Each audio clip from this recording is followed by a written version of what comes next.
The Batman.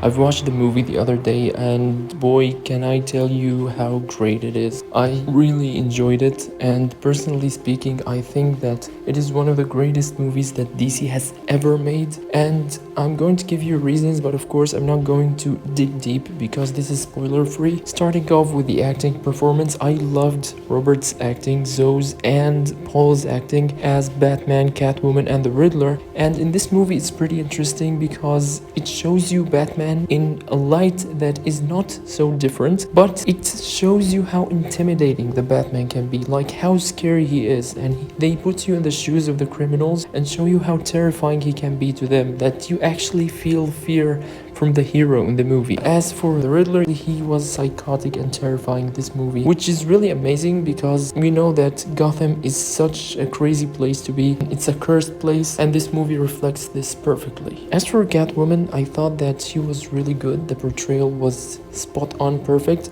And it was really realistic as well, because normally you'd see that Catwoman is almost emotionless because of how good she can hide her feelings and everything. But in this movie, you'll see that she's more vulnerable, which is totally different from Anne Hathaway's Catwoman when it comes to this aspect. When you go and watch the movie, keep in mind that Batman in this movie is young. He just started out as Batman not too long ago. He still has a lot to learn, a lot to perfect, and a huge room for improvement. And the movie perfectly portrays that. And that's one of the things that I really loved about this movie. They didn't care to make Batman just look absolutely badass and amazing from the get-go. Like, he is badass and amazing, of course. It's Batman after all. But you would see that he still makes mistakes. He still has some flaws. He still has a problem, especially with balancing his life between Bruce and Batman, which totally makes sense because as a hero you have to balance your life between being a normal person and someone who is basically kicking people around left and right. And for Bruce to be the billionaire playboy, he's basically the absolute opposite of Batman, and it's not easy to do, especially when he's dealing with people that are possibly Batman's enemies. So yeah, what do you think?